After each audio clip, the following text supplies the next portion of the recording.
I'd like to talk to you about a menace threatening humanity. It's happening right here, in our very homes, and corrupting the lives of our loved ones.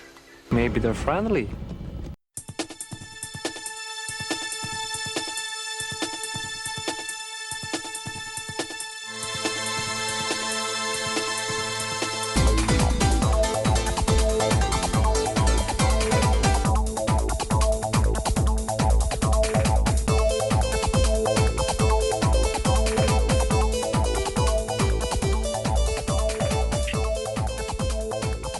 Hello and welcome to the Electronic Eggs podcast, the 72nd highest rated podcast on the internet that discusses Phil Collins.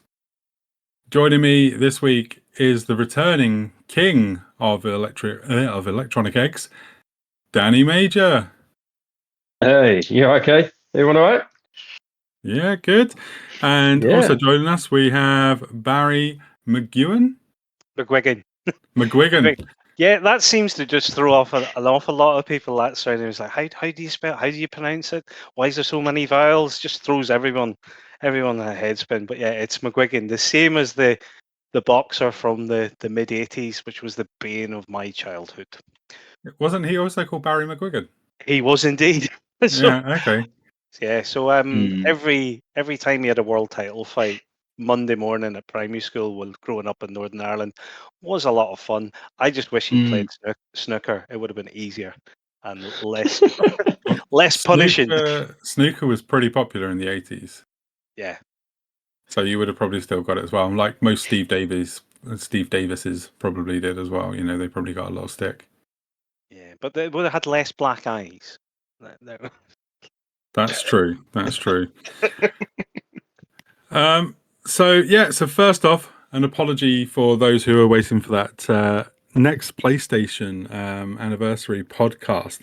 I did put a call out. Basically, I had a really good idea to have like a talking heads kind of episode, but I only got 3 people sending in audio, and it would have been about a 6 or 7 minute episode at that point.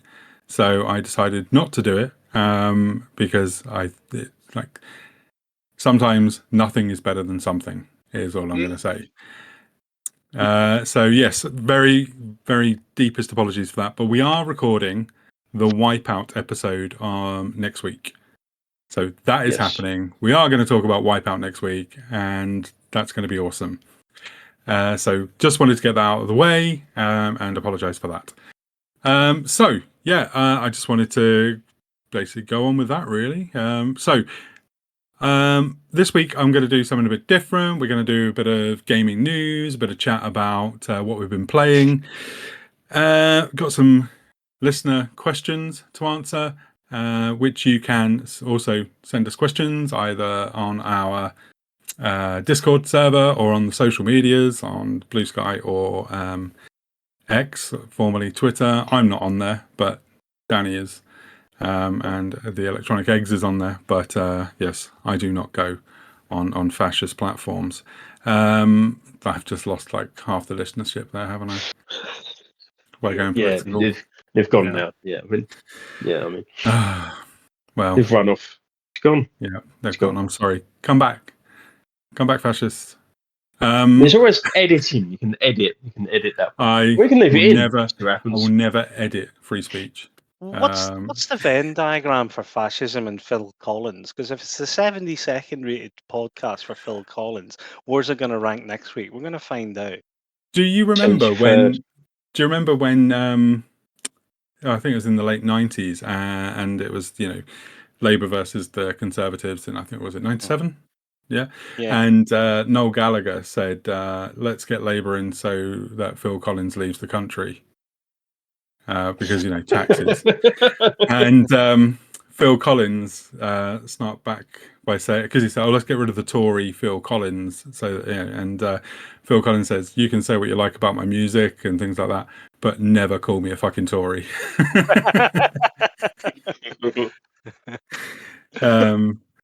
Yeah. So yeah, that was there's our first Phil Collins reference of the episode. There'll be probably no more, I don't think, on this one. Is this anyway now what Phil Collins podcast. Have I missed it? Have I been gone that long that it's now dedicated to Phil Collins? Well, I Yeah. want to mention him at least once an episode. That's kind of my thing. So It's just another day in paradise, Danny. That's all you've got to remember. Yeah, just think twice. Oh, it's why I had a break. I'm back and it's happening again. I'm getting the twitches in my eyes already.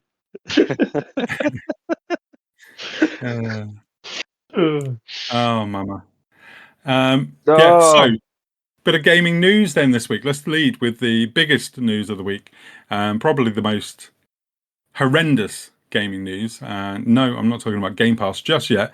It is the EA acquisition by the Saudi Arabia Public Investment Fund, buying up Electronic Arts for $55 billion.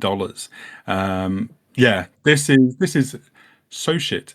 As one of the big things that they were talking about as well is like heavily leaning on AI to pick up a lot of the slack and trying to use out quicker with that remit and AI. So that obviously is going to lead to, I would imagine, quite a lot of redundancies. Yeah, it will be. Loads of layoffs. Let's just hope it doesn't set some kind of real emotion, because once one company does this, and if it's achievable and it works, the business model works, then other companies will follow suit. They're already using AI in different types of gaming development at the moment, and the last thing we need is this, basically. Do you know what I mean? Yeah. It's terrible. Yeah. Well, AI. Microsoft got rid of 9,000 people this year, and have put a lot of that. They don't need to. They're making so much profit, and they've replaced a lot of that work with AI. So it's shocking. It's going to be a trend that will continue in the West, I believe. I don't think we're going to see it as much from Japan, because the Japanese have a lot of laws around employment, and protection of jobs, whereas they are not. They do have capitalism there, obviously, but they don't have as bad of a capitalist society as we do, where billionaires just take and don't really care about the workers that make them all that money. They want more. No, just down a bit. Barry and Chris, will you play a game that's been made 50% over artificial intelligence input? No, because I like the human element of a game.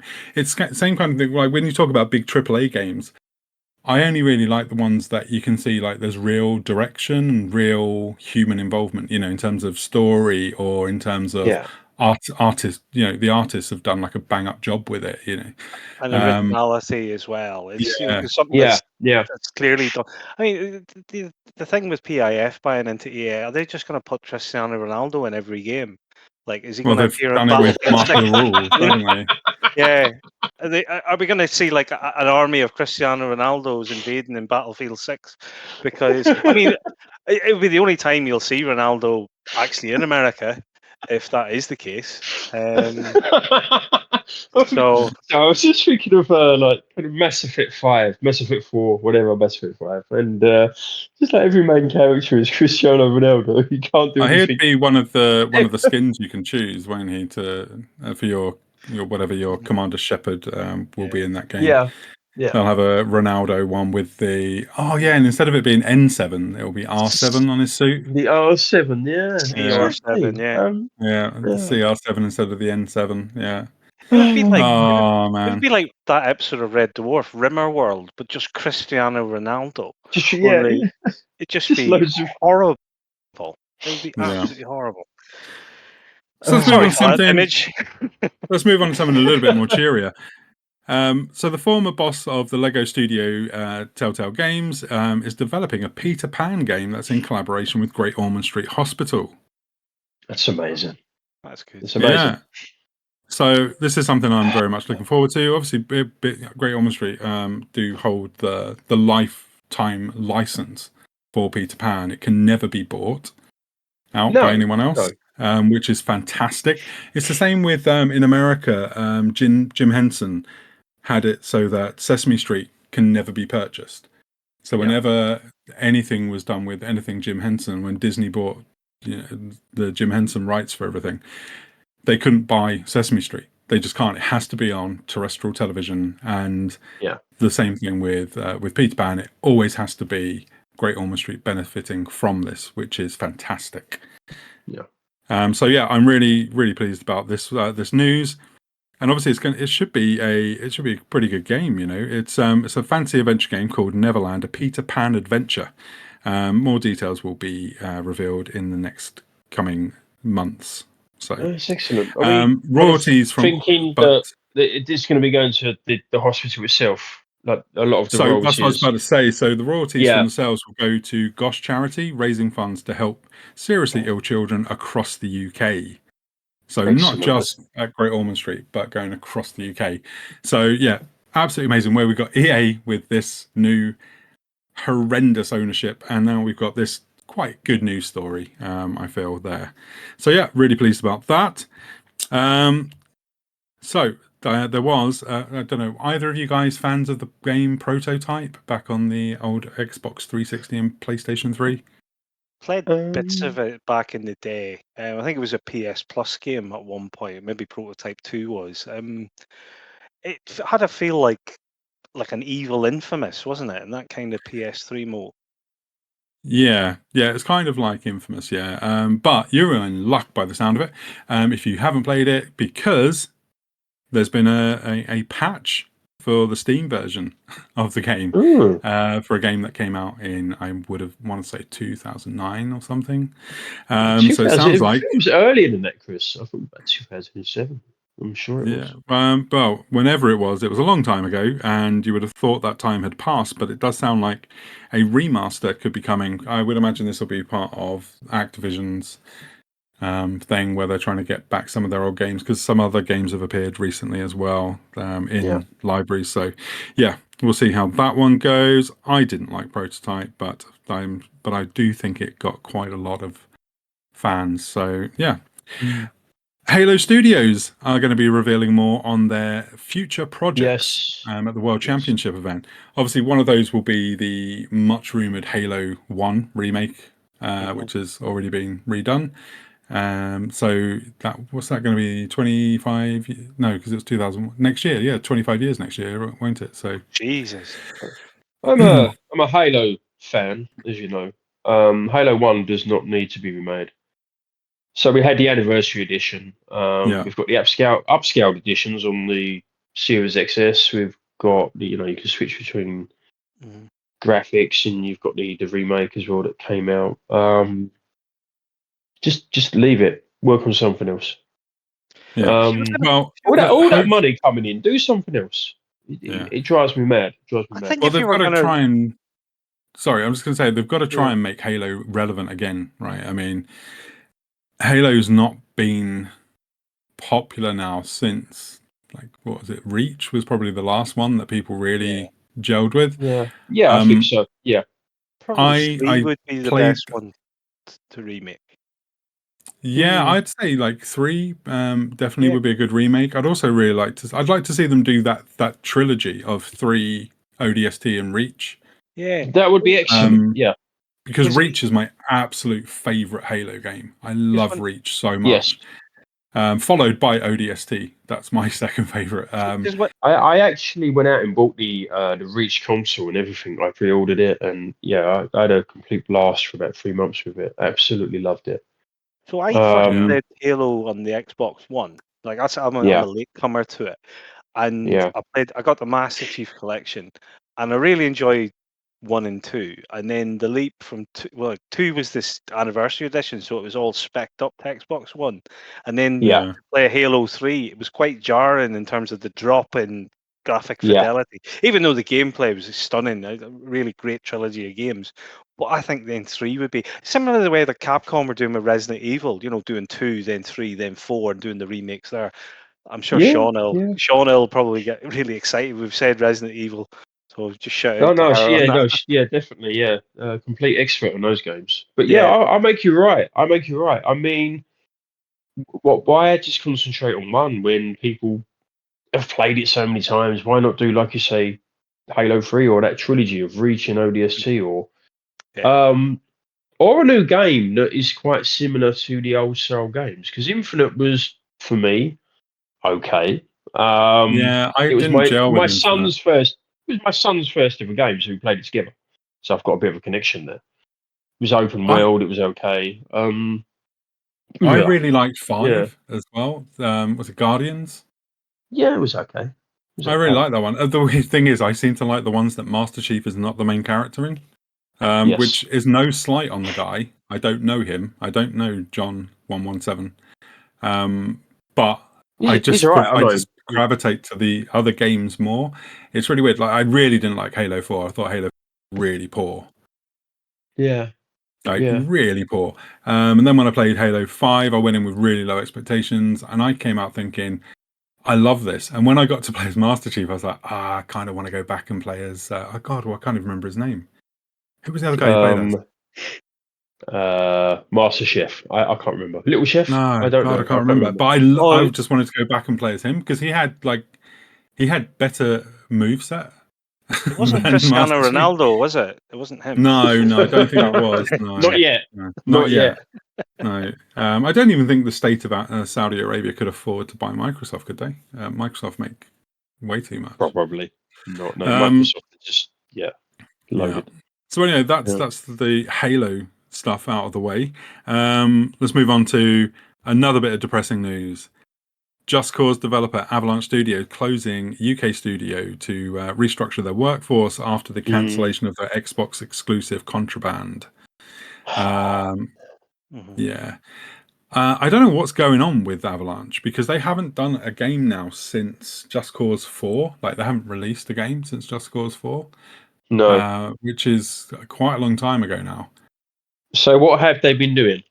So they were probably working on Contraband by the sound of it, and then that Yeah, I got. mean it's And obviously, games now seem to take like 6 years to make, don't they? So it's not yeah, it's like. crazy.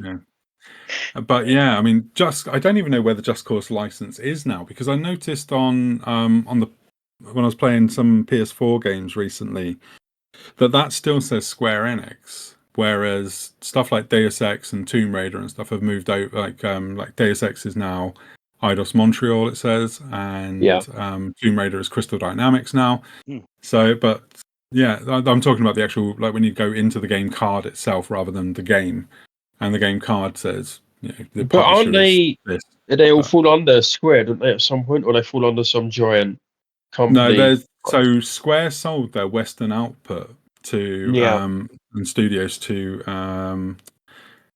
was it Embracer Group? I think it was the Embracer Group. And Oh, yeah, That's that who yeah, I makes was sense. right, okay, yeah. so I think that's what happened. But I think Just Cause, because they didn't own Avalanche Studios, I think EA still holds the license to Just Cause. Oh, And Ronaldo's gonna IGN, be in it. not EA, Square Enix, sorry. So I think Square Enix will Oh, probably not do anything with that game again, which is a shame because I really like the Just Cause series. I don't really like 4 that much. I think it's a bit crap compared to Just Cause 3. Just Cause 3 is an absolutely amazing game. But yeah, Just Cause, I think, is dead. I just hope that Avalanche can come back and do something fun again because I've enjoyed a lot of their games, especially Mad Max. That was really cool as well on PS4, Xbox, and PC. But there was also a really cool, like, top-down 2D, not 2D, but top-down game on the PS4 and not PS4, PS3 and XBLA. Renegade Ops. Did any of you play that from I know Avalanche? the name. I can't remember the game though. Yeah, it was I can't published by remember the game. Sega, and it was just it was kind of like. Do you remember Assault Heroes on XBLA? Yeah. Yeah, it's kind of Oh like yeah. that. But really, really, really good, really fun game. But yeah, I've really enjoyed Avalanche's output, so I'm hoping something good will come of this. More crappy news, really. Sony's digital-only PS5 is now coming with less storage in Europe, which is now going from 1 terabyte down to 825 gigabytes of storage to keep the cost down of the console for the consumer. It's So yeah. it's, I mean, surely that much certainly that much storage doesn't cost that much. But I guess if you're doing it in terms of like volume, it would cost quite a bit of money. So yeah, Wasn't the first iteration of the PS5 825 gigabyte, if I remember? 'Cause I it still was. have my Yeah, launch one. So maybe they just have a load of them kicking about, and they found them and says, "Oh, we'll just throw them in here." yeah, because it is an odd configuration size of Yeah. an It SSD as is. well. It's very odd. Yeah, there must be something to do with configurations and stuff like that. There must be Yeah. a reason as to why it's 825. Yeah, so that means that the console will stay at the current price, which also did receive a price rise last year. Yeah. But yes, that means that usable storage will only be about 667 gig because they have a lot of overhead for the operating system and things on there. So next up, to celebrate 30 years of PlayStation, Sony are releasing a photography book, and the prices are eye-watering. So the standard book, which doesn't come with any bells and whistles, is £95, or you can get the super deluxe version at £245. Yeah, I'd seen Woo! it, so I was going to post it up on X and other stuff, but that's too much money. That's too much money. That's Yeah, ridiculous. Yeah. Yeah, that's taking the piss. Really, it's a book. Do you know what I mean? It's a book. That's it. yeah, It yeah. should be a book full of pretty pictures and Yeah, stuff like that, and stuff you can get images off that the we've seen. internet. Yeah, Yeah, stuff you've seen in Retro Gamer and all the rest of it. It'd be yeah. nice to have, but like someone's not going to walk into your house and go, "Oh, you've got the new PlayStation book. That's brilliant. I'd like to, I wouldn't let you know, anyone stick touch it a book that cost me 95 quid. No. I would be like, I'm not even opening this. So No. it's cost me 95 quid, let alone someone getting the £245 one.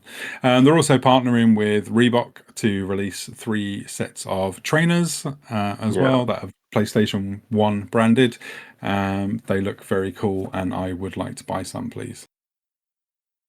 Let's see if we can get a hold of them. They will just sell out Yeah, instantly. I think I was they will. going to look at the pre-order, and I like the it's just the plain ones. Yeah, that's the ones I was looking at. They were the more plain Yeah, ones of them. I Yeah. wish they would have done some Reebok pumps with them or something. They missed a trick there, big time. Oh where you man, the pumps. press That's it and the PlayStation One jingle sort of comes up. That'd be absolutely brilliant, wouldn't it? Yeah. Imagine that. That would be Yeah. great, wouldn't it? Yeah. Yeah. So moving on then, Fallout 76 new update features Walter Goggins as the ghoul from Amazon's TV series. Still hasn't made me interested in playing Fallout 76. I'm a I Fallout fan, so Yeah, I played it the week it came out. It was a choice. I just turned 40 when Fallout yeah. 76 came out, and it was a choice between that or Red Dead Redemption 2, and I picked Fallout 76. And Oh dear. I played it for 4 days. I think it crashed about 14 times. It's Oof. never been reloaded back up. It was No. appalling, appalling. It's supposed to be a hell Yeah. of a lot better now, but you just get burnt so much, and I just stop making Fallout 76. Give Yeah. us a new. It's Give us. not. Is it actually made by the Fallout studio though? Yes, Well, it is. Yeah. yeah. Yeah, it is. Is Yeah. it? Okay. Yeah. It's Todd That's a Howard's shame the that they're using resource to do that. But anyway, Walter Goggins though, I think that's a cool addition to have the man in the game, because he's a fantastic Yeah, but they actor. could have kept him for Fallout 5 or something, or an unlockable character in Fallout 3 remake. I don't know. Which is happening still, by the way, and in Vegas. You hope. Yeah. Yeah. Yep. So Cool. one day. So a while ago, Ubisoft and Tencent merged. They created a new company together to Ubisoft. Ubisoft. But they've actually named the subsidiary now, and it's called Vantage Studios, and that will lead development on Far Cry, Assassin's Creed, and Rainbow Six franchises.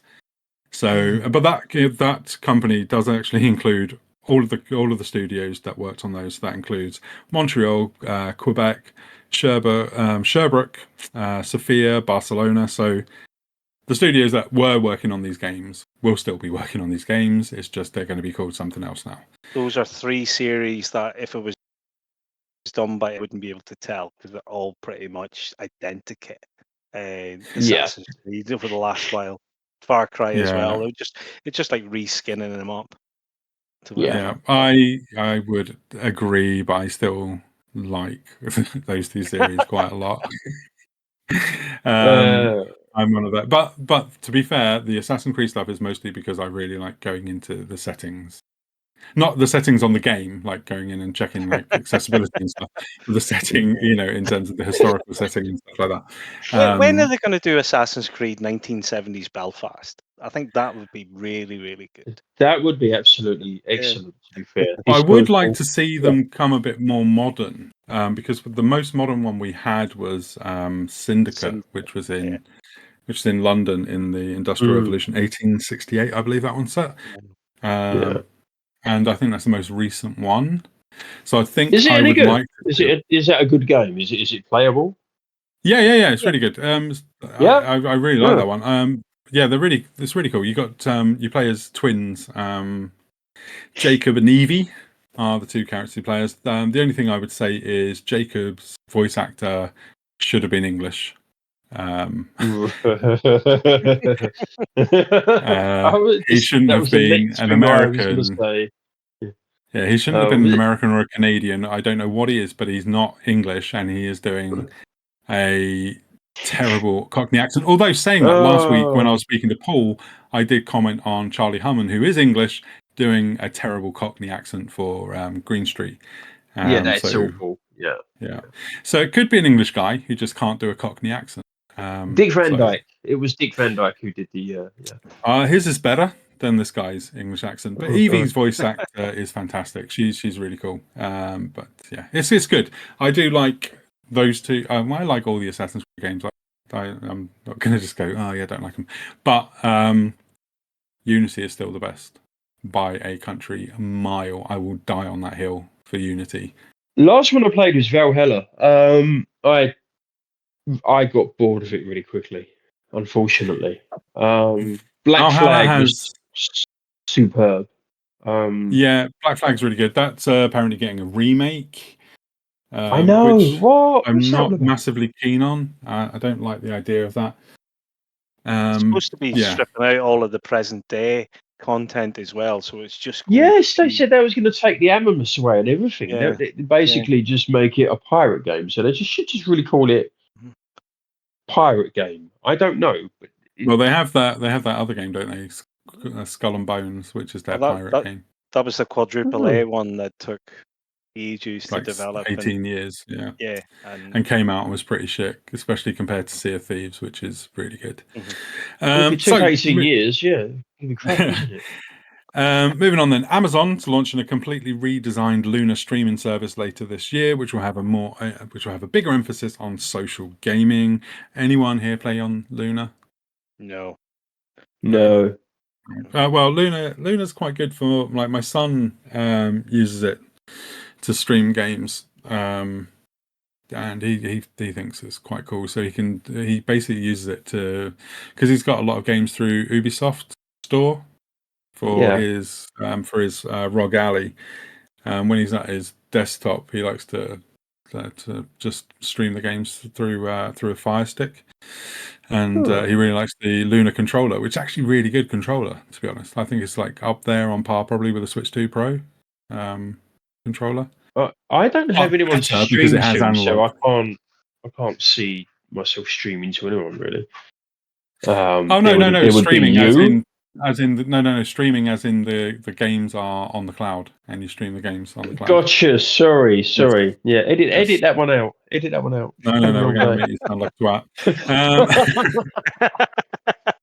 So moving Oh swiftly dear. on then, we have, this one will be old news by the time this is released, but this is mostly a warning for you and to basically say to other people that you still have time to buy the DLC for Rock Band 4. But Rock Band 4 itself will be delisted on the 5th of October. By the time you hear this, it will be after the 5th of October, so you won't be able to buy it. It's currently $7.99 on digital storefronts. So if you want to buy it now. And the songs, as all the DLC, as soon as it hits the 10-year mark of when it was released, they will be delisted. So if you want to get any more Rock Band songs, you need to act within the next sort of year or so, if you want to start I getting them. I blame Rock Band and Guitar Hero and SingStar for the decline of everything socially. I do. Do you know, you So say that. Go yeah. ahead. No, I was going to say you used to go out, you used to go to a rave, a nightclub, see a Yeah. band, a few beers, come home.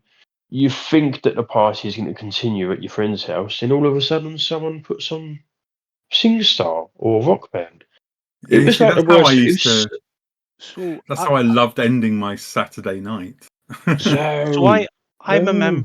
I'm a member of Edinburgh Video Gaming Group. I've been for the last Yeah. few years, and the old venue that we had, it was big enough that this guy Antonio could bring his full Rock Band kit to the pub, and it was all set up right. He had his Xbox 360 with all of the DLC that he'd acquired, right, and it became a full-on karaoke night, and it meant you couldn't hear No. anything else.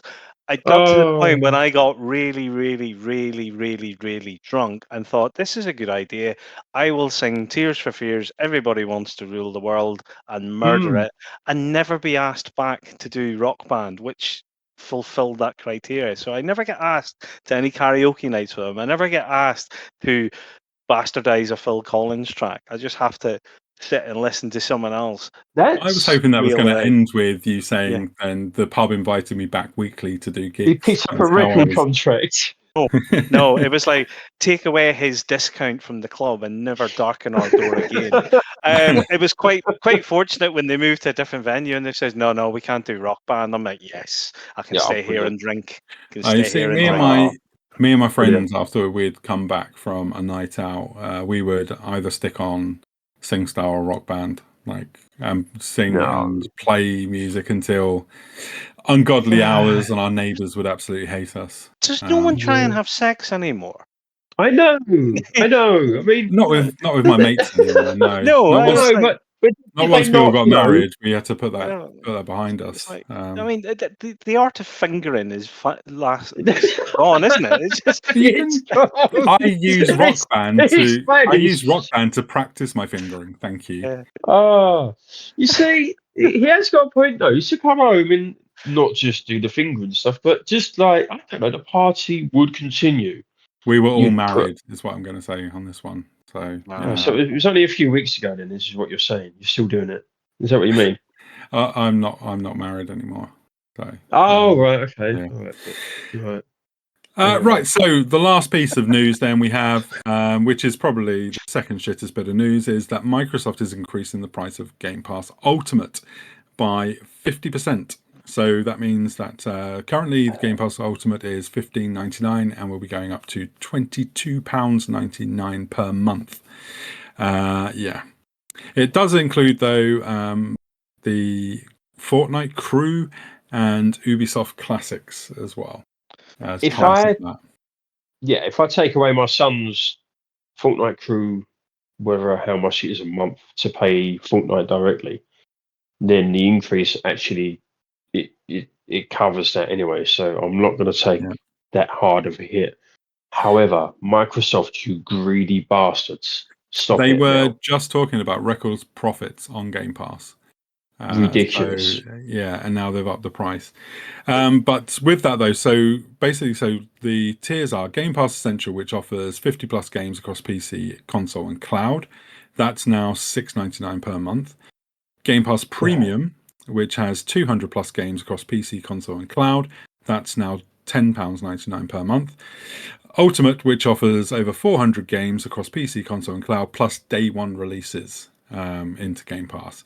So no game day one releases for Premium or Essential. So essentially, if you want to play like Forza Horizon 6, Fable, stuff like that on day one, you would need to, you need to buy the game like a normal person, or play it through Game Pass Ultimate and pay £22.99 a month, which isn't too bad if you are playing a game a month, right? So if you Yeah, were, I mean, I play more than one game a month via Game Pass. So does my son. So no, it's not too bad. However, there was no need to do it in the first place. no, they shouldn't. Essentially what they've done is they're going to they understand that people do want to play Forza Horizon 6 on release day, or the next Halo, or whatever. Mhm. So they know people are just going to subscribe anyway. They're not going to buy the game full price. Yeah. It's not fair. I don't think it's Yeah, fair. it's very weird because they have conditioned their user base, their very small user base on Xbox, to not buy games anymore, which they must find. I would imagine as an investor in Microsoft, you would find strange that when they're starting to talk about game sales and they see that Indiana Jones and Forza Horizon 5 selling huge amounts on PS5. They must be there going, why don't we just make people do that on the Xbox? The other thing, Why don't we make them rather than just give Yeah. it away? the other thing as well is it's very difficult to see anywhere that gives you a definitive list of what's each tier. So saying there's 200 games, but what 200 games are they?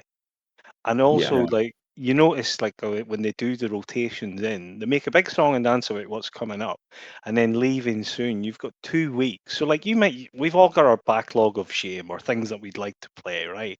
And Yeah. I kind of try and time it for those revision windows. But like, if you find out that Assassin's Creed Valhalla is getting taken off in 2 weeks, there's no danger that you're going to finish that in 2 weeks. None at No. all. No. No, It's no, almost it like is you would like a to know how long long one. you've got. Yeah. Yeah. Yeah. Yeah, PlayStation usually advise a month in advance before they take a game off of PlayStation Yeah. Plus Premium.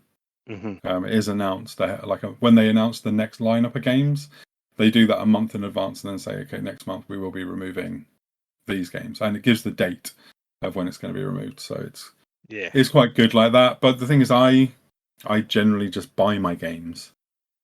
However, I've been however, conditioned to do that. as I do both. I use Game Pass and I buy games as well. However, we are getting older. My We are. son has no idea what a physical game is. He Everything's digital. Everything is digital. Everything is subscription based. In 5 to 10 years, everything will be subscription based. There will be no games. There will be no consoles that you put a game into. It won't exist. It's going. It's happening. Everything will be digital, Well, we've and seen that that's now, it. haven't we? With That's what's gonna happen. Everything will be streaming to. It's not I don't know even. if they'll be It's streaming. I think you'll still be buying games and downloading them onto a hard drive. I think that's going to be I think there will be the option still to stream instead of buying the games and yeah, putting them onto a hard Well, drive. yeah, it's not even just with games. Like it's the making them still available to things. So take for example, like the Greg Davis sitcom Man Down. That's not available on Channel 4 OD anymore, and it's not Yeah, available to purchase physically. In order for me to watch that and introduce it to my 16-year-old and saying like this is quality, and it's one of Rick Mayall's last ever appearances in a comedy before he passed away. He said, "You want yeah. to see yeah. this? You want to see this for the comedy thing?" I cannot get that anywhere legally. I've got to go download it, and games is going that way. If it's not for like Yeah, a lot of games when they leave the storefronts as well. I mean, like yeah, we've got Rock Band leaving this week, yeah, and yeah, you do then just have to go. Well, I'm going to have to buy this now, right? Because like, yeah, as soon as you know Yeah. something's going, you're going to have to buy it.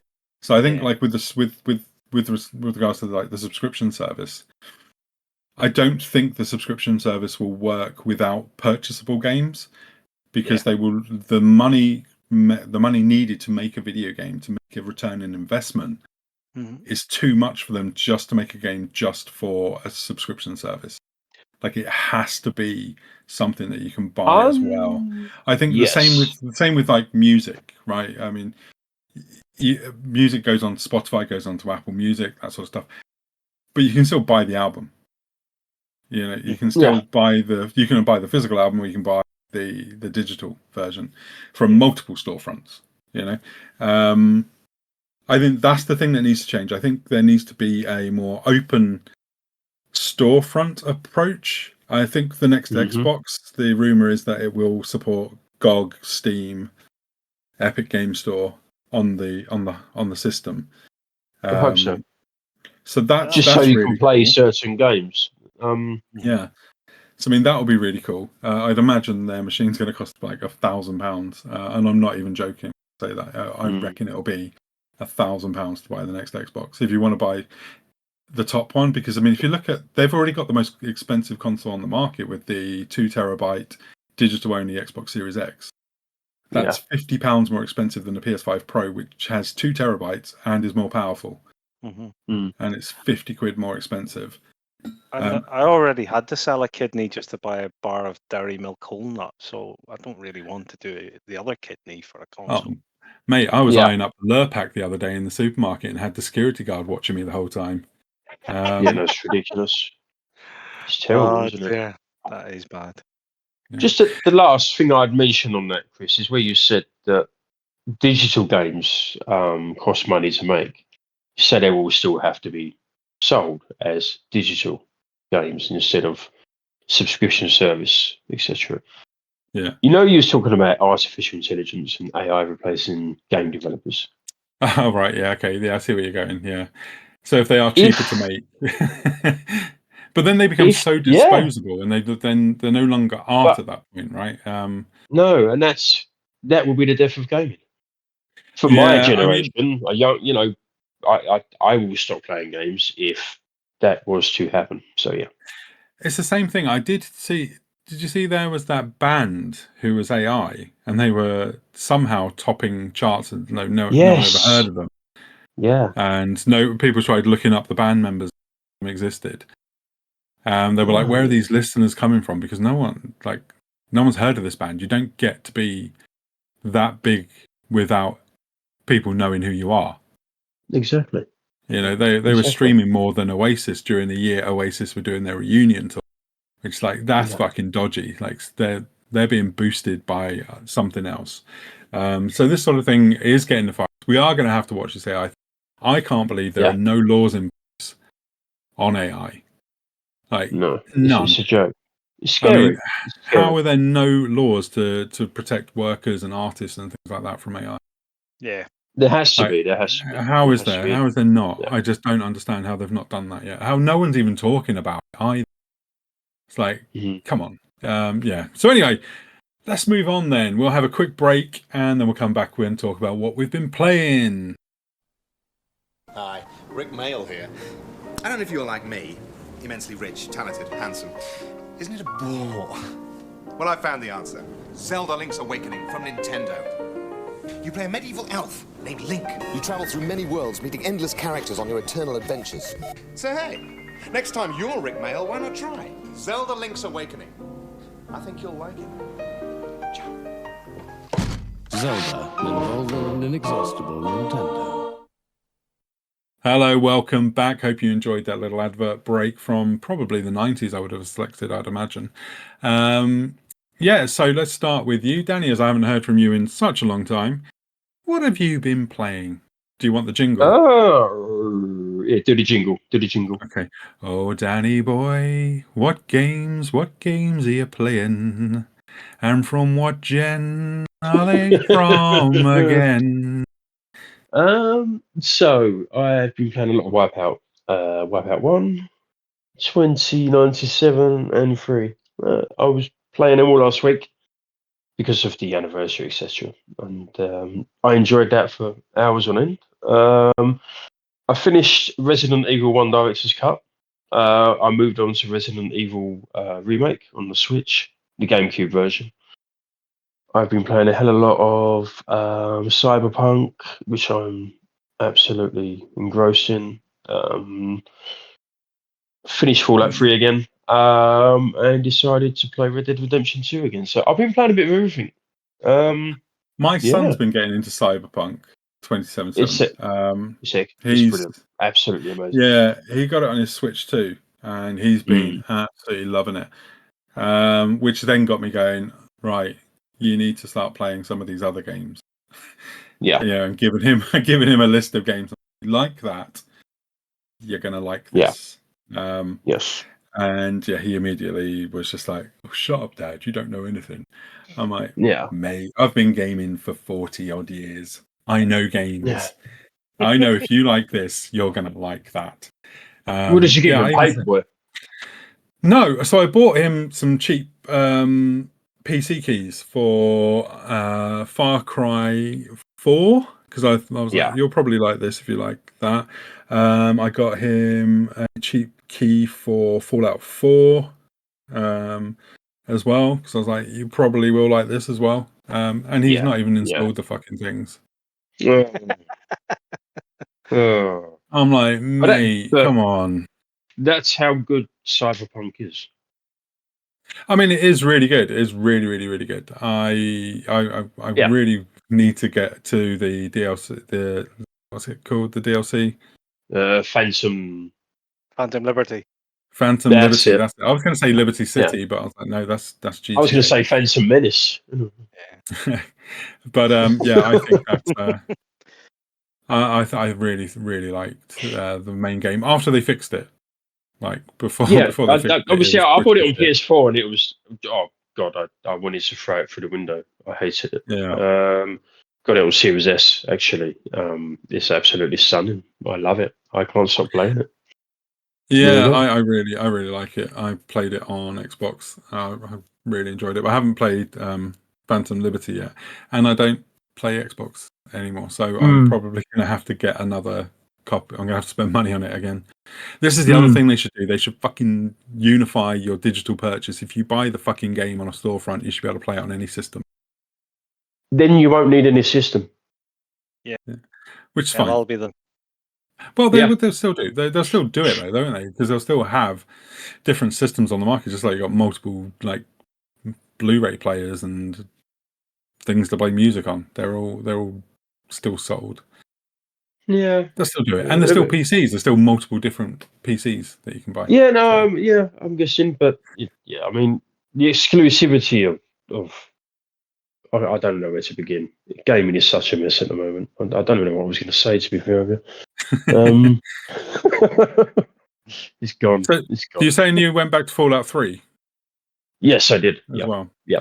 That's strange Because because it's got the FPS boost and it's got a lot of different updates to it. I mean, on the Xbox, it's brilliant. So yeah, yeah, it's because I was superb. going to say that Fallout 4 is on. I think it's 6 down in my backlog now, so it's coming up. You have played it though.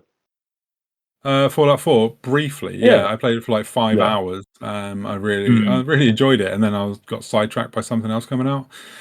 Can't remember what it was, but I do remember buying it because I've got it now on the PS5 because I bought it on PS4 digitally years ago and played, like I say, 5 hours of it.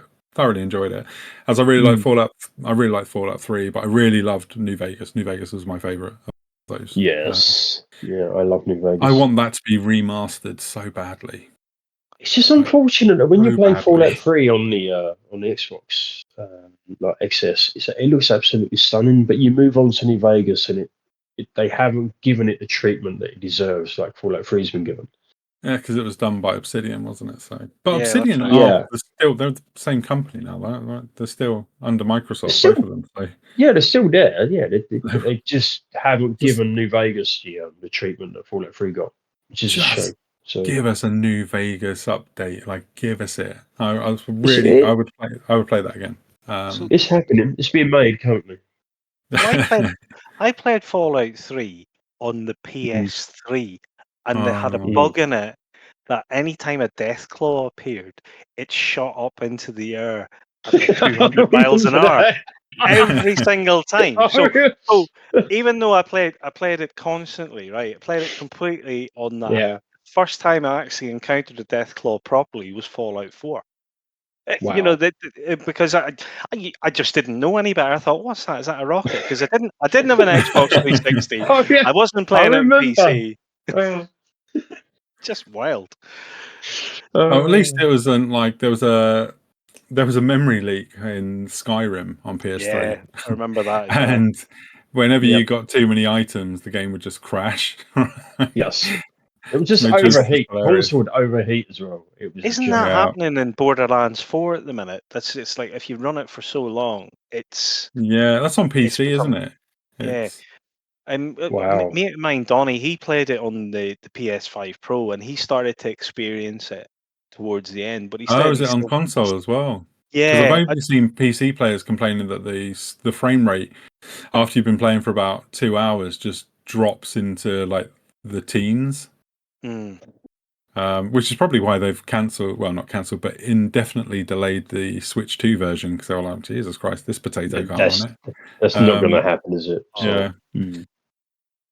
yeah. But I don't know. They managed to get Borderlands 2 on the Vita. They'll be able to get Borderlands 4. Oh, I on the forgot Switch about 2. that on the Vita as well. Yeah. Oh mate, Oh, I played yeah. so much of that on the Vita. It wasn't even healthy. I'm not gonna. I am gonna boast about it.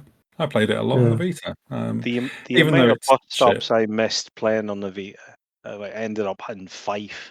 And after, I was like, oh, jeez, I'm in Inverkeithing again. I don't even live anywhere near.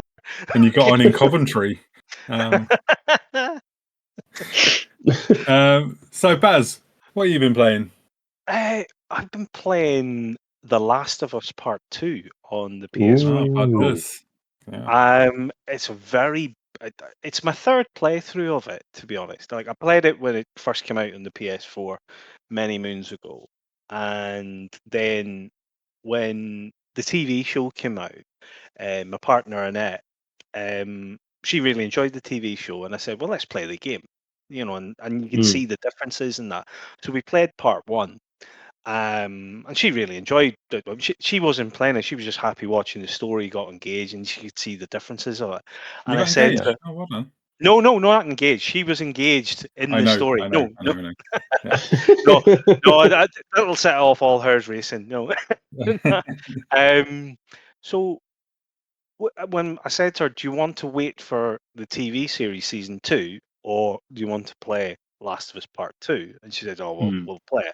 Now we're not going to go do any spoilers in that there, but I'm sure both of you know that the storyline of that. So Yeah, played unfortunately. that, and then watched season 2 of that, and then I've been listening to the play podcast, just going through back episodes of that, and the next batch of episodes I'm listening to, they're talking about The Last of Us. So it's a really good podcast to listen to and play some of the more for middle-aged gamers like ourselves. These kind of games that are on the backlog of shame that they never got to when it first opened. Yeah. So they're doing that. So they've done Metroid Prime, Dead Space, the original one in 2008. They've done Dead Space 2.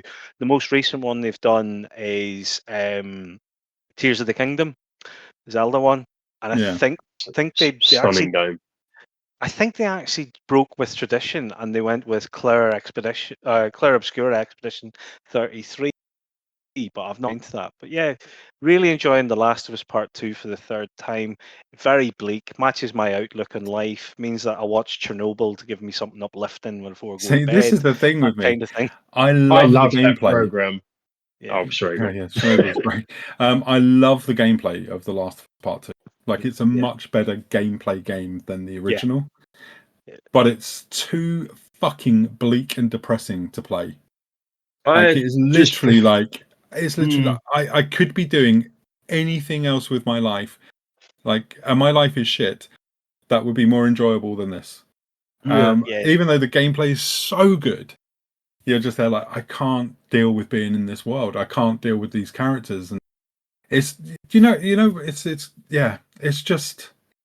it's just the I bleakest thing preferred I've the ever first played. game overall. I just preferred the first game overall. I did too, but only because the tone is different, right? It's but whereas the second game's tone is just so dark and dour, and just I don't want to go into spoilers, obviously, but it's just When you oh think god, about the time that Part 2 came out was just at the height of COVID lockdown. So yeah. people were in their house, they're playing this thing, there's no hope, bleak, there's a disease out there. You're going like, Jesus, this could be like right where we are now. That's when I Yeah. played it, and it gave me that feeling completely. It was like, Jesus Christ, like this is very close to home. It's probably why I don't like it as much as the first game. I don't, would I play it again? Probably, but I wouldn't go out my way to play it. To be fair with you, I mean, Yeah. maybe Yeah. that's the reason. Maybe COVID. That's the reason. Maybe. The other things I've been playing, I've really enjoyed the Evercade ecosystem, especially the Oh arcade yeah, you said cartridges you that have been bought that, coming. didn't you? Yeah, I've been buying it from like the early days of it. I bought the original Evercade and I bought the EXP when it came with the built-in Capcom games, which Yeah, that's really the one good I've system. got. Yeah. And the early cartridges, you're going, yeah, it was full of your sort of 8-bit console and 8-bit computer games and that. And going, yeah, it's fine. It's really hit its stride now with the licensing. They're getting some cracking developers. Oh man, I Um, can't wait for like the Llama Soft and the rare yeah, collections, and oh that's man. so those are already pre-ordered. Unfortunately, the two Neo Geo ones, carts 2 and 3, I got an email yesterday that that's getting delayed for 4 weeks. So instead of end of October, it's end of November. But that's got some cracking titles. I've got that mini Evercade Alpha, the kind of like bar top arcade, Oh yeah. and that's brilliant for like just Bubble Bobble, um, like New Zealand Story on the Taito cartridges as well. Playing Metal Slug just as it was almost intended. It's fantastic, Awesome. absolutely fantastic. Just nice to sort of throw on for about 20 minutes, just to have a wee break, rather than sort of a 2-hour session on something as bleak as The Last I of also Us. really like the free indie game a month thing as well. Yeah, that's really good. I think they've changed it now where they're not getting indie games anymore because used to then would tally them up and release a cartridge with it all. Yeah. But this year they've decided to go with a highlight of the month, so it's something from the back catalogue Yeah. of Because I haven't cartridges. turned mine on in a while because I'm waiting Yeah, for the new cartridges. I didn't. Yeah. yeah. So they've selected a game from I think Truxton from the Tour Plan cartridges. They had that on a couple of months ago. Mm. So everyone could play that for a month and you not need to put in the cart. The Tour Plan 4 cartridges on it are fantastic, absolutely fantastic shooters. Outzone, Truxton 1 and 2, brilliant. Just Yeah. good I, old school gaming. Yeah. I, I do like I, I the don't I don't Evercade. own one. I was going to pick one up, but it's just I own too much and too many of everything at the moment. So My would you say get one? Would you Oh yeah. yeah, If you like retro games, right, and you like collecting physical media, it's Mm, fantastic. Like it is so good, and they look really nice, like on a shelf and things like that. It's yeah. really cool. I I I do don't have like. the I full don't. Sorry. I have the full set. I've picked up every cart over the I was last just few about to say years. I don't have the full set. What I So was about I'll to take a say. photo and I'll stick it on the Discord Yeah. and show you Yeah. what the full set Cool. looks like. But it's it. Some of these are legacy cards now. You can't get them. So the Yeah. Codemasters one and the two Atari Lynx ones, and a few of the Atari ones they're out of print and licensing. I think the Namco ones as well are Yeah, legacy. they are as well. Yeah. Yeah. So, but yeah, I think I there's mean, about they're not 7. too much on eBay to get them anyway. I've seen them go still for like 20 to 30 quid, so it's not Yeah. like they've shot up in price.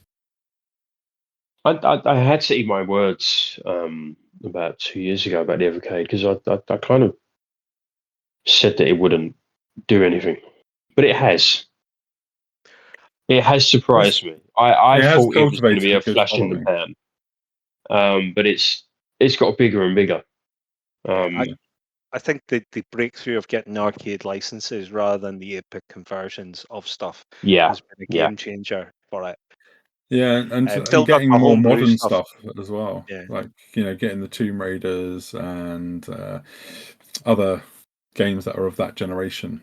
Like yeah, getting onto this thing as well is actually really and sort of makes it look more enticing to people as well who don't who aren't into like the older retro games like like we are. They look at sort of like Tomb Raider as a retro game. It is a retro mm, game, but yeah, they look at that and they go, "Oh, there, I wouldn't mind playing that." Again. yeah, So it does make it a bit more of a purchase for everyone rather than it being very niche as it was with the old arcades. So, yeah, yeah. Oh, anything else, Baz? no, that's pretty much it. I think next thing I'm going to play is Metroid Prime 2 in the build up to Prime 4 when it's out in December. So give that a go. Cool. So I finished Donkey Kong Bonanza. I hate that game so much. Like, it is my least favorite game Nintendo have ever made. I hate it. People, I've heard this. I haven't got Switch 2 yet, and that was probably one of the first games I would buy. Is that I've heard 3 or 4 people tell me that they can't stand the game. So yeah, Right. So there are some cool bits where there's some like Donkey Kong Country style levels, yeah, which are really good, and I wish there was more of that. I loved that. And the last, say, 20% of the game is solidly awesome, right? But it's the rest of the game is just so boring. And yeah. it's just, oh my God. It just feels so mundane. And you're just playing it, and it feels like you're achieving nothing for hours. Mm. It's like, oh, I've got to jump down to another layer after collecting enough of what I need to collect up here. Same shit over and over again. Yeah, and I just and I'm glad I finished it because, like I say, the end of the game is really good. It's what Yeah. would make me give it probably a 6 out of 10. I know I said I hated it more than I've ever hated a Nintendo game, but the rest of the game would, if they had kept the game exactly the same the whole way, it would be like a 3 for me. But because the ending is so good, like the last 20% of the game is so good, it goes up to a 6. Yeah. But I am still fucking baffled by the review scores for this game. I don't get it. I'm just looking at it, I'm like, how is this sitting at? It I was don't understand. I very don't high get it. scores. Very high scores. People were comparing it with Odyssey. It's not even fit to wipe Odyssey's arse. Yeah, And it's the same freaking I team. can't I say don't get it. anything. I can't say anything, but I've heard people say that initially for the first 2 or 3 hours, they were absolutely blown away because they were playing this type of game on a Switch, but then it got very dull, It does. It gets so repetitive. dull. Because that's the thing. I enjoyed the first hour or so of the game. I was like, oh, this is cool. I'm really enjoying it. And then you find like the Donkey Kong Country style. Great. Yeah. And then you go to the next level and it's like, oh, it's the same, is it? And then the next one, Yeah. oh, it's the same. Oh, Would okay. you say that's been your biggest game in the last few years? Because if you've played the game from beginning to end and said you didn't like it, I think well, you've spent quite a lot of money on it to play it through to Yeah. actually say that. Well, I get this is the difference, though, is that I would say it's a big disappointment based off of the reviews that I read prior to it yeah, coming out. yeah. However, when I did play this back in, what was it, March or something, whenever I played it? April, something? I don't know. When I played it at the Nintendo Switch 2 event early in the year. April. Oh Yeah. yeah, I remember you being at that. Yeah. And I said on this podcast, I said, Mm. I hope this game isn't the same thing over and over. Yes. And I do remember saying, if it is this and it's this for the whole game, I will be disappointed. Mm. So I'm not disappointed from that perspective because I already thought, I already thought that initially. But then when I saw the reviews and everyone just like one of Nintendo's best games, and I was like, oh my God, this must be amazing then. It must just be that first bit that's just like that. And it's not. Like the whole game is like that until the last 20, well, the whole game. 80% of the game is like that. It's like 80% of the game is the same and still are like, yeah, great. If any other say Ghost of Yotoi, right? Take that for example. That's just, but a lot of the criticism of that is it's the same thing over and over. Yeah. Right? But Mhm. they say the combat's fantastic, the story's pretty good, and the acting and the world and everything. But it doesn't get marked up the way a Nintendo game. For Nintendo doing exactly the same shit over and over again with this game. And yet, because the ending's so good and the rest of the game, it's just, no, I don't Listen, understand the Nintendo bias. I don't the get last 3 great Nintendo games I bought and absolutely loved was Tears of the Kingdom. However, that was different to Breath of the Wild, but it isn't any different at all. They need to change that formula going forward now. The other Yeah, one would be Odyssey was superb. absolutely amazing. Odyssey is I like Yeah. one of my favorite games of all. So is Breath of the Wild and Tears of the Kingdom. They are they're incredible. stunning games. Yeah. Do not laugh at this. However, the other Nintendo game I absolutely love is Yoshi's Crafted World. That's it. Yep, that one. Crafted World. Yeah. Oh yeah, yeah. No, Yeah. Yeah, That's a great game. I enjoyed that a it lot. is. Yeah, people laugh at me when I mention that, but it's No, absolutely like it's awesome. It's got really good music and everything. It's brilliant. it's addictive. The music, it looks It's stunning. not. It's just It's no brilliant. Yoshi's Island, but it's still a really good game. Yeah. But it is. Um, Do you know what it's better than though? Is Yoshi's Island 2, which is terrible. Oh yeah, that's awful. Yeah. mm, But yeah, I really like that. But anyway, I have been playing a game I really enjoy on the Switch too, yes. and that is Star Wars Outlaws. Really? All right. Yeah, I love it. I I absolutely gave up with it. love it. Oh man, I've just been playing it. I love it. It's so good. I really like the character. I love the setting. It feels like Star Wars, and Mm. it feels like the Star Wars I like, which is that whole sort of ruined world, old world sort of thing. This galactic empire sort of like ruling over everything, and yeah, I love it. I think it's What does it absolutely what does it fantastic. run like? Like forgetting frame rate and Um, stuff like that. So it doesn't bother me at all, but does it at the frame least rate's not great, but it runs fine. It runs fine. I mean, the frame rate is disappointing, but Mm. I'm really enjoying it. I think Are it's you playing it handheld or docked? handheld. Okay. I mean, my dock, it stays docked when I'm not using it, but I never play it docked really, the Switch 2, Right. if I'm playing. But I will say this about it. It eats the battery like no other game I've ever played a game with eating a battery. So you could probably play about an hour and a half, and you're 30%. how does Jeez. Cyberpunk perform, by the way, on the Switch 2 battery wise? I don't know. My son plays it docked, so I don't know.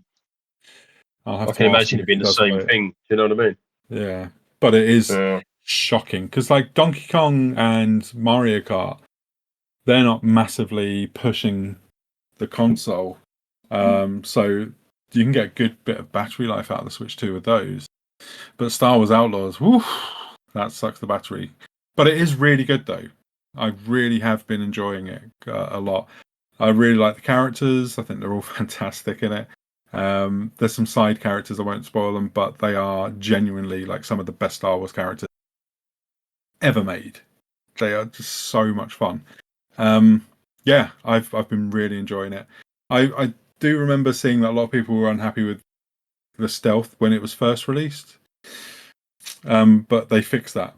Because I do remember reading it was like instant fail as soon as anything happened, whereas now at It was least you have a terrible, yeah. fighting Yeah. chance. Yeah. Yeah, as well. And I love just the whole thing about just taking off in a ship, leaving the planet, going off and doing starfight, and then coming back and landing on a planet and stuff. You're like, oh, this is great.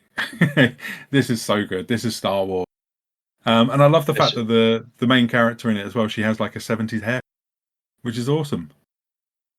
It's like, yes, Yeah. that's what you should look What like. is that? Sorry? What is her? What is that? Oh, hair. Right. Yeah. I forgot you Yeah. don't have any. Yeah, I Yeah. forgot Yeah, you're bald. Yeah. Yeah, sorry. yeah. But yeah, she's got great hair. I like that. So yeah, if you have a Switch 2, you're looking for something to play because Donkey Kong shit, get Star Wars Outlaws. It's really good. So other games I've been playing Sword of the Sea on PS5, which is exactly my cup of tea of a game. So it's from the people who made Absu, but also some of the people. I think one of the people behind Journey, Flower, Flow, those games, and yeah, it's basically Journey meets Tony Hawk. You've all gone silent and you've left. Oh, Jesus Christ. Fell asleep. Listen to him, Sorry. bloody Tony Hawk and Journey. But no, it's amazing. I absolutely love it. Yeah, so it's got this. So I guess you're like a knight kind of thing, and you get brought back, like you get brought to life. When you come to life, your sword turns into like a hoverboard, And as you go round, you go around this desert, which, like in Journey, just this beautiful desert. And then you start getting colour and life and water into this world, and it becomes like a big ocean that you're then on. And It sounds like your type of thing. I won't lie. it is really exactly does. my type of thing. I love it. Big I can't. time. Yeah. I spend most of my time in photo mode with it as well, and then sending pictures to like my sons, and they're like, "Fuck off, Dad. It looks shit. Leave us alone, Dad. Go away, Dad." Yeah. Your bloody arty games." I'm like, "It looks amazing. It's so good. I love this game so much." But I really loved Abzu, Journey. I love Flower. I didn't like Flow. That Flow was quite poor, but Flower was the first video game that ever made me like genuinely welled up with emotions playing that game. Love that so much. Final Fantasy 16 did that to me 2 years ago because it was utter shit, and I'd spent £7 on it. That's If you were in the room with me, I would slap you around the face. That's okay. Well, we can set up a charity boxing fight there. We can put it on our OnlyFans channel. So last game I want to talk about is a game that I started a couple of nights ago, and that's Baby Steps. Yeah. Have you played it? Yeah, I have. Yeah. And so, right, I like it. I think it's good. However, it is the most frustrating game I've ever played in my life. So to explain what it is, so you play this character called, is it Nate? Yes, Nate. And he's like a beardy kind of guy who still lives at home with his parents, clearly in his like 30s. Glasses, beard, wears a onesie. And he gets sucked into the television. But clearly he's not been standing very much whilst living at home, like laying on the sofa and things, so his legs don't work properly. And you've basically got it's a learning to walk simulator rather than walking simulator. And you use the two triggers to maneuver Nate, but it deals with it in terms of the sensitivity as well. So like you've got to try and get the sensitivity right for the walking as well as the balance. Yeah. So you've got to try and do this, but you're walking up some big hills, and I got to the top of this one. It took me probably about an hour to get up, and then I fell in mud, and I slid all the way to the bottom, and I turned it off. And I had to come back to it the following day because I was so angry. It looks like a drunk Death Stranding from the gameplay. Yeah. It's kind of like that. Yeah. He's like, I forgot my delivery stuff. I just need to go. I wouldn't put the standing in there. I would probably say, You should just call it Piss Stranded or something. Pissed Up Man Simulator. Pissed Up Man Simulator. But this thing, playing this actually made me more annoyed at the Switch 2. And I know this isn't on the Switch 2, but it's the reason I'm annoyed about it is because this game will never go on the Switch 2. Because you need the analog triggers for this game. Because Nintendo will find a way of putting it on there. But they wouldn't be able to do it. I mean, it's just I just can't. They put Forsaken 64 in there a couple of weeks ago, and that don't work. Yeah. So, but it's just trying. Like you have to use the triggers so precisely to get the walking. That sort of game just wouldn't work without them. I can't believe they didn't put them on the Switch 2. It's like these are basic things in video games. Put them on your controller. But yeah, I think there's a really good game in Baby Steps. I've only played for about 2 hours.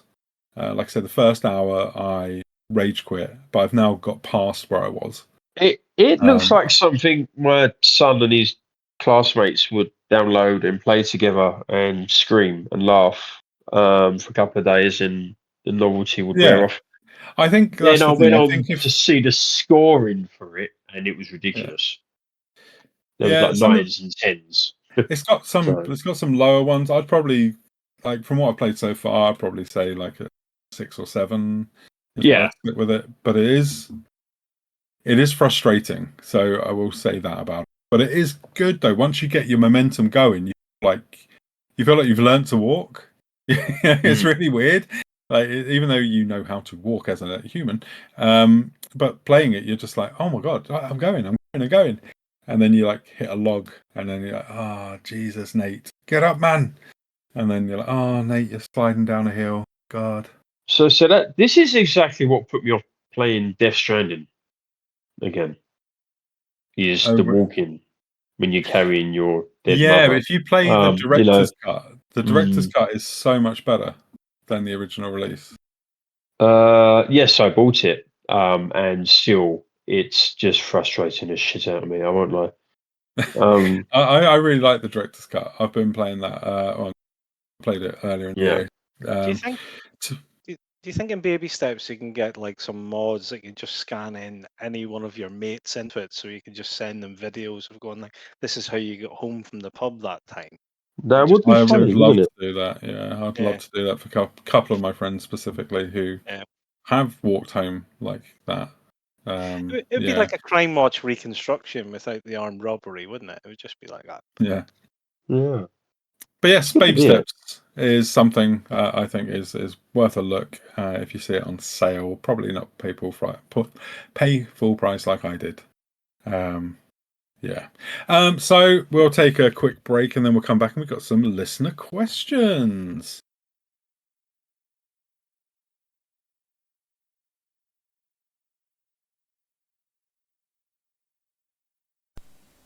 So, gentlemen, Zibloid, Lord of the Dark Vectors, and his Brilloid sting ships are upon us.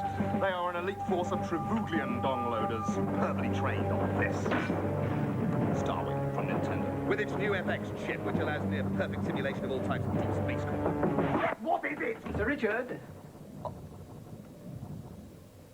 Portuguese cultural attaché waiting in the drawing room. Oh no! Starwing, intrepid intergalactic Nintendo. Hello, welcome back. Baz, Danny, are you ready for some listener questions? I am indeed. Yes. Go on then. Yeah. Okay, so this is from Amanda Huggins, who is 37 3/4 years old from Slough. She asked, what defines retro for you? So I had this minor tiff with Yeah, somebody. I seen that. Minor, Like, just minor. yeah, it was like my feeds exploded. So right. So without going into anything that happened on X, with that minor tiff. So basically, how do I explain this? So if you're 25, and you grew up playing the Xbox 360, you grew up playing Halo, ODST, you grew up playing Fallout 3. Okay. You're now 25 years old. Okay. So you played that when you were 7, 8 years old. Am I getting this right? Yeah. Yeah, but I would hope the 7 and 8-year-olds were not playing those games. Okay. But just for argument's sake, yeah. To them, okay, that console is their retro console. Yeah. Yeah. That's their definition of using an item, an electronic item of entertainment means or whatever, a games console, a TV. It's retro. Okay. My definition of retro is probably the Master System, NES, PlayStation 1. But I will call the Xbox 360 retro, because it was 20 years ago, nearly 19 years ago. So, yes, that's how I would define that. I can't stand the whole gatekeeping thing where nothing is retro past like 1994 or something. You know, to me, that just reeks of someone who can't take it that they're getting older. So they're harking back to that system is retro, but the Xbox 360 is still new to me. Well, it might be new to you because you've aged, you've grown up, time has moved fast for you. But those twilight years of being going from like the age of 10 to 25 or 30, they're very complex years for people growing up. So that nostalgia is a powerful thing for someone that age. They will look back on the Xbox 360 or the PS3 or Nintendo Wii and think, geez, look at the state of that. That's retro. That's how I would perceive that. Barry? Yeah, mine, I suppose, like you go back to what was your first gaming experience that you had in the home, and mine was an Amstrad CPC 6128. Oh man, and you still play games? And I still play games, yeah. And that, but I always think that retro, it's one that's probably coined before. Once you stop being able to buy games for that machine in the shops, like when you used to be able to buy physical in like Yeah. HMV, Virgin Megastore, and that, even Amazon and stuff like that in later years. Once that stops becoming readily available and you're relying on eBay or CEX and that for me becomes retro when it's been a successful console. We're not talking about something that just came in for 18 months, like Yeah. a Wonder Swan or anything like that. That becomes retro, but it becomes retro collectible. But it never really hit that commercial saturation point that made it, like the way PlayStation in 30 years really Yeah. dominated the market from day one in the first two generations of that. So that for me would be one. But like as you say, I mean, my kids are 16 and 20 now, so retro for them would be PS3 because that was their first introduction into Yes. gaming for that. Nintendo Wii, stuff like that. Yeah. I've tried to introduce my kids to Super Nintendo and Mega Drive games through the mini consoles that I've got. They're not interested. They're just like, nah. Even though I said to them like, Super Mario World is one of the best 2D platformers ever. They're not Yeah. interested. Yeah. So It's it's an age. I have a different perspective. So my view is that age of something doesn't mean retro for me. What I think it is in terms of video games or music or anything like that, or even movies, it would be for me. Is that so? Take for example, games from the PS3 360 era, right? I consider them modern games, not because of the age of the console or anything like that. I consider them modern because the template of those games is still what we play today. yes, they Does are. that make sense? So for me, it's more about the play experience of a game. So it's sort of like I consider Super Nintendo to be quite a modern experience game because of the way they play, they're still very much like what we play today, and I consider that more of a modern than say PlayStation because the way that the games are on the PlayStation are nothing like what we play today. There's some of the series and everything are going, yeah, but the way that those games play are not the same as how we play them today. So you look at Resident Evil. Resident Evil is a 3D game on a 2D flat surface and with horrible controls. And then you move on to the modern ones, which are now over the shoulder 3D first person games, and which are very modern in feel, whereas the older game is retro.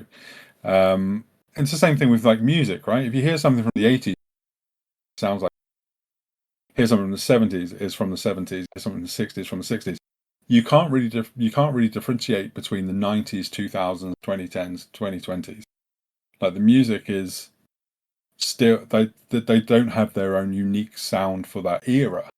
I know we will be like really nostalgic for the 90s, becoming young adults.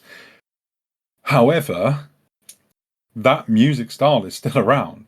That still sounds the same. Whereas music from the 60s, 70s, 80s, that style isn't there. And if it does come back, it comes back as a retro chic thing. or a throwback. Same with movies as well. Like movies from like the late 90s are vastly different to the movies of the early 90s in terms of tone, in absolutely. terms of presentation. And that's still the tone, the presentation that we still have today in movies. So for me, it is definitely not about age or anything, how something is and how it plays or how it feels. And that to me is retro. And like I say, I couldn't even consider the Super Nintendo retro because the way that game plays, loads of modern games play like that without it being a retro throwback. You play something like Rayman Legend, right? That could be a Super Nintendo game. It just doesn't look. It just would look different on the Super Nintendo, but still play the same. But on the NES, games were different. The games or the Master System, they didn't play the same as the Super Nintendo, even though they were still 2D games. They still the way these games and we interacted with them and the way they were played. Things like like Mario World, where it becomes a persistent world. It's rather than a small bite-sized adventure. Yeah. Does that make sense? Yeah, no, it does make sense. And I think we've had this chat, and it's good to have this chat because the gentleman that I was talking to the other day discussing this kind of just insisted that his era was retro and that was it. But everyone has a different opinion on this. Everyone is entitled to a different opinion on this. We've all mentioned three different things, which kind of match up, but don't. They're different, and I think that's what's great about discussing stuff like this. We've discussed it openly. We've not had an argument. Chris, I still think you're a tosser, but. I thought you were going to say Belen, so I'll take it. Okay, then yeah. I usually say the word bellend. But I mean, look. But what I'm trying to say is we've not had an argument about it. We've discussed it like three adults, and we've come up with three different answers, and we can all agree that they're kind of the same. Do you know what I mean? So it's answered, but not really answered, is what I'm trying to say. I think it's down to personal preference. Also, I think that doesn't Darren Jones, who edits Retro Gamer, has been doing it since like issue 19 or something like that. He's always talked about the challenges that he faces of like if you go back to the very early issues, it was very much your 8-bit computing, the early consoles, the Ataris and that. And then you come up to present day and they were running the Burnout series. It was like a whole lot because Burnout was 2004, Burnout 3, and that's a fantastic game. And then by definition, 20 years old, that's retro. In Yes. terms of that, you should be allowed to do it. But he gets like, there's some hardliners go, no, it can only be this here. But he's managed to, and the entire team behind it and all that, have managed to keep that magazine going, especially when you can't get magazines anymore. And I know we're getting into like Paul Monaghan areas of chat, and I'm sure he'd love to discuss that till the cows come on. Just But quickly on that, when you mentioned like Burnout 3, I would say Burnout 3, Burnout Revenge, I would consider them retro in terms of how they play, because the modern racer is an open world racer. It's that's how games are. That's how they are now. So even if you look at something like sadly, but that's how they are. That's like Burnout Paradise is like the start of that gameplay, right? Of that modern game. It's what started that open world racing system, really. Yeah, and that's what I mean by you can't. I can't. For me, I can't define a thing by its age. It has to be by plays and how it feels. Same with movies. Same with music. But yeah, so let's move on to our second question from Charles Charleston from Chelsea in London, who is 48 years old in 3 days. He asks, this was actually 6 days ago that I got this question, so he's probably older than that now. And definitely by the time this releases. So anyway, he asks, what was the first video game you ever played? Baz, let's start with you this time. First video game I ever played, probably an arcade machine in a pub in the early 80s. Shaolin's Road, it was called. It was a Konami single screen beat 'em up. What's it called, sorry? Shaolin's Road. I've never heard of that. I love that game. Yeah, so think of it like um, a single screen, and it's like a sort of an oriental tower, in terms of platforms, and it was a beat 'em up. So you had to just it was one punch kills and stuff. A bit like Kung Fu Master in terms of punches and kicks, but single Yeah. screen, and you just had to Yeah. beat all the enemies in every screen. And I think I was only about 6 at him, and it was my dad used to be a goalkeeper for the pub team. So what would happen would be in a Saturday afternoon, my dad would have pints with his mates afterwards. My mum and me and my brother and sister at the time, because my youngest brother and sister would all be in the car. And then my mum said, "Go into the pub and get your dad." So of course I go into the pub, and my dad goes, "Hey, Barry, here, go play the video game." So I've been handed a whole bunch of 10p. Half an hour later, no sign of me. So then my sister gets sent in because she's the second one. And then she's watching me play it. And then my youngest one, who was 3 at the time, he comes into the pub. And then the next thing, about an hour later, it's a very angry mum saying, "Come on." And we're like, "Oh, no, we all got to go home." So 4 of us in the car sitting really annoyed. One of us is drunk, probably my 3-year-old, but one of us is drunk anyway at this point. But yeah, we just played it. They had Shylins Road, they had Pac-Man occasionally. They had asteroids at one point as well, but no, that was probably the first one because it was really colourful, really exciting. It was very bright, colourful. Yeah, I Yeah, played it a few weeks back. Yeah, it sounds really cool as well. It's got some cool yeah. sounds on it. Man, Yeah, I've never heard of this game. I can't believe that. Is there it's an huge arcade archive sprites. for this? It is, I believe, actually. Hmm. I I believe it might is. check It's it out. huge sprites on it. Nice. Okay, Danny, first game. Yeah, I know. Yeah, I can name the first 3, but I will go with the first one. It was in 1987, late 87, early 8. I'm going to go for late 87 or summer 87. It was the Ninja on the Master System. Oh yeah, Yeah, yeah. That's a good game. We've spoken about that on the Master System one, didn't we? We both really enjoyed. we did. Yeah, so that's the first game I ever played. Yep, and way back in the late 80s. Yep. So I still play it. We spoke about it recently. I can still hear the music. Yep. I was absolutely blown away. I spent all day around a friend's house. They had just got their Master System. So we played the Ninja. I believe it might have been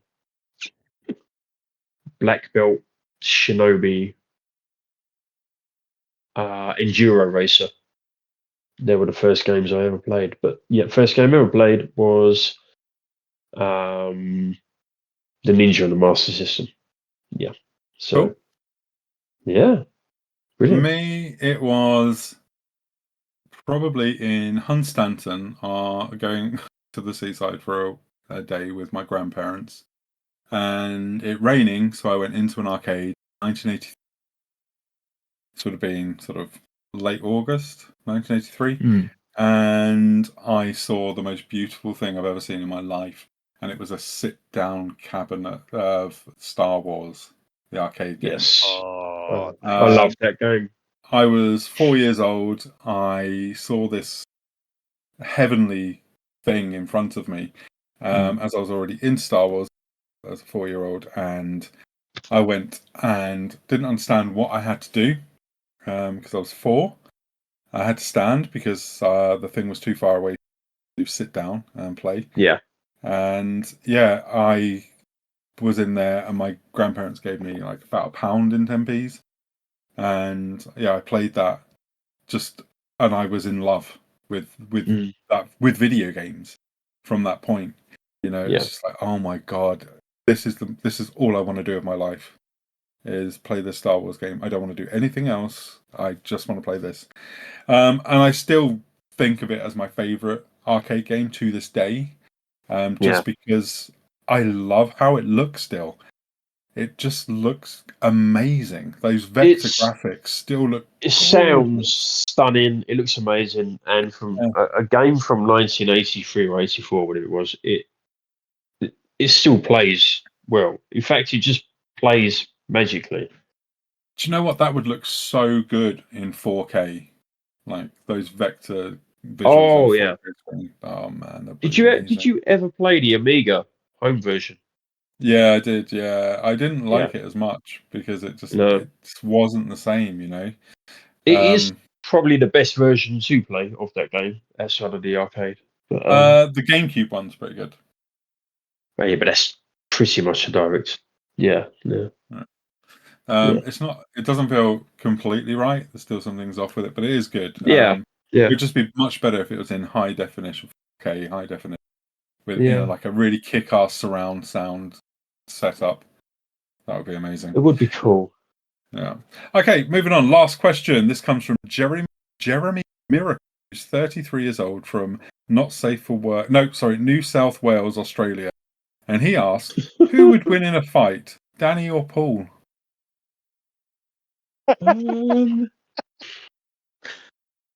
Paul's still got his long hair. He does, yeah. Yeah. I could just pull that probably. Is that like how people pull Cucurella's hair when he plays for Chelsea? Yeah, just pull him back. Yeah, Every single back. Yeah, probably me. To be fair, yeah. I'm younger, fitter. Yeah. Well, I think we know what's going to happen then, don't we? Well, he's not here, so No. yeah. So I think on our OnlyFans channel, we'll have the fight between me and Baz. And, the fight between you and Paul. That's cool. Yeah. The thing is, right, Paul gets constantly ripped over his height. I've never ripped him over his height because I am also vertically challenged at being only 5'5", and I may be meeting Paul next week at Arcade Club, so I'll be interested to see who is actually taller. Because I was Can you at get a meet-up. picture and just send it to the Discord? Yeah, and there'll be two of us just looking really sad because we've not been allowed on the roller coaster because we're too. Damn it! I was saving that as a future joke for a future episode. I was going to say, it's gone. I was going to ask Danny what Danny was short for, and Danny would then say what Danny is short for, and then Danny would ask Paul what he's short for, and I would say most of the rides at Alton Towers. So. And now that's gone. I know. Well, yeah, we've been waiting ages to do this, haven't we? And it's gone now. We've done it. It was a setup for like what happened with like when after my partner Jill passed away a few years ago. When I went back on dating sites and that, it can be really brutal. And on Tinder, I matched with someone, and she pointed out, goes, "Oh, I've just realised you're only 5'5".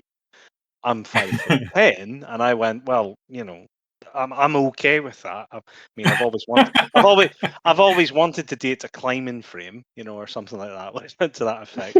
And I said, "Well, I can still get on roller coasters if that's what you're worried about." And she said, "Good, that's the only ride you're going to get." And then which I thought was really, really quite good. Really, really sort of cut in on the dating apps. I think there was one in particular where this woman said, "I have two beautiful daughters and two dogs," and I asked her, "Did she have four daughters then?" And she just did not like that at all. But there we go. See, I have the thing of being 6'2", nearly 6'3", so I don't have to worry about any roller coasters. You make it sound like you just have to worry about hitting your head. Yeah. On the roller coaster. Okay, so we'll thank you very much for your questions. If you want to send them into our Discord on that's at Electronic Eggs on that X thing, and at Electronic Eggs at bskybsocial.com.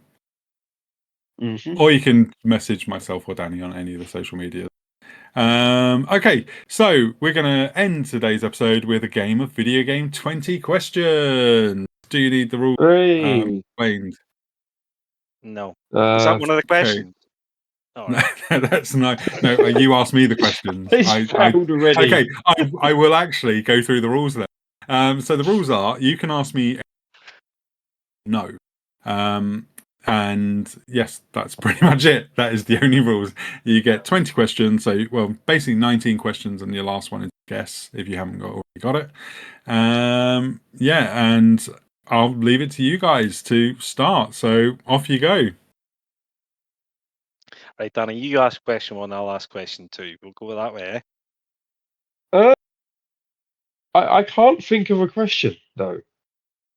Okay. Would you like to give you a little thing so you can ask like which, like was it released in the 70s, 80s, 90s, Okay. 2000s, 2010s, 2030? Narrow it down by that sort of thing. Or All right. Yeah. Oh God. Why do you put me on the spot? You still can only answer it yes or no. yes. Was is that one of your questions? That's not question 1. No, that's not the only question. Was it released before 2000? Yes. Okay, so Okay. we're into so it narrows down the era. Okay. Right. So it was released before 2000. So okay then. Is it something from the 1980s? Yes. Ooh. Was it converted to 8-bit computers? No. Okay. So it rules out a decade then. That's fine. Yeah. Okay. So stupid question. Is it a video game? It's always going to be a video game, so you can have that question back.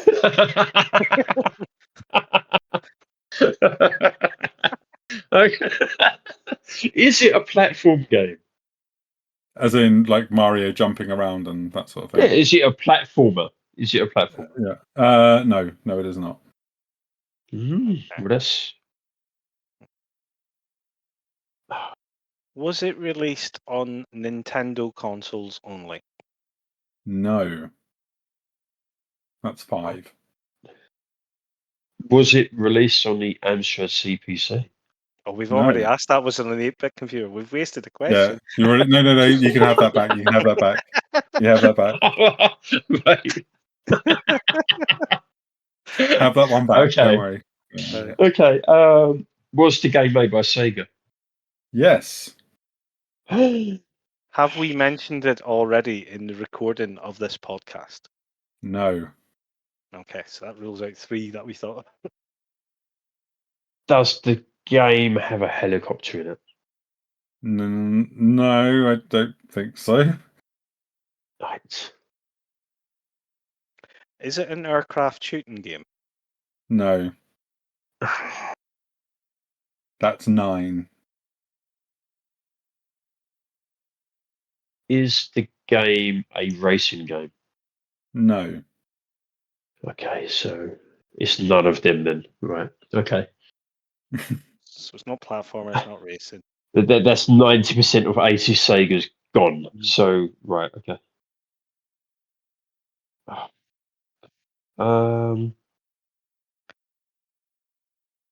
Is it a Sega arcade game? No. Ooh. This is a tricky one. It is.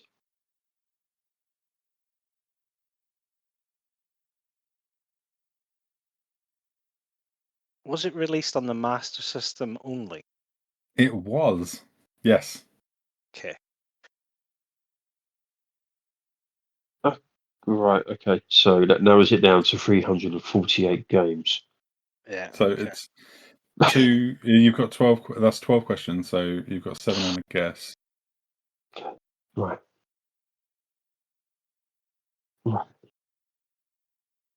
Is it a licensed game? Yes. Oh. Sega Master System license. In the 80s. It's an early one. Yeah, that's. Yeah. And it's not a platformer. No. So that rules out the Disney ones. Is it Rocky? Yes, it is Rocky. Nice oh my one. God. Brilliant. It is Rocky on the Sega Master System, released in August 1987 in the UK, in Europe, and well done. Developed and published by Sega. As soon as I narrowed it down to license and it was 80s, I knew that there wasn't that many on the Master System at the time. So yeah, there you go. How good is that? Yeah, that's really good. Well done. You don't actually win a prize. You just get bragging rights. So yeah.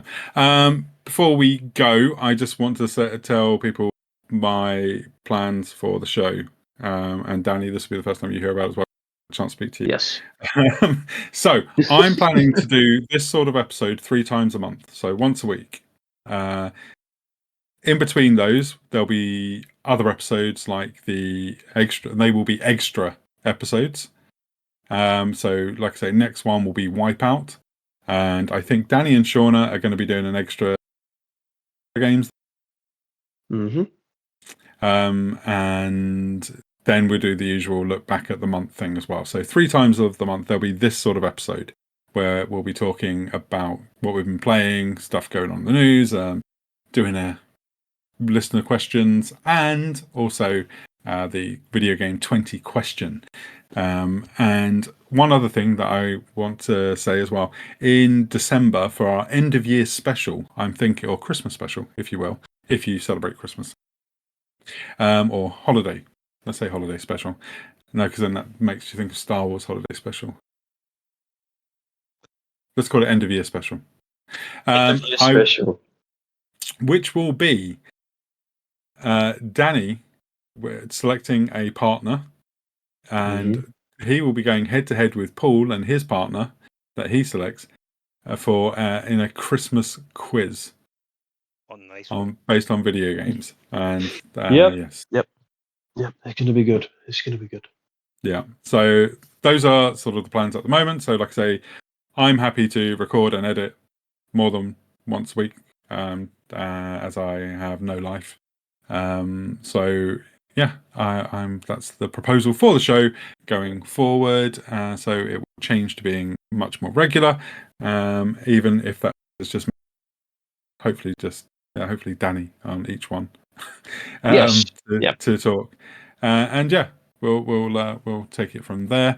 So thank you very much for joining us, Baz. Yeah, pleasure. Hopefully do it again soon. And thank you, Danny. Champion Danny. Champion Danny of Video Game 20 question. Of the world. Yep. And that just leaves me to say, find out next week when we find out, do you really want to hurt me?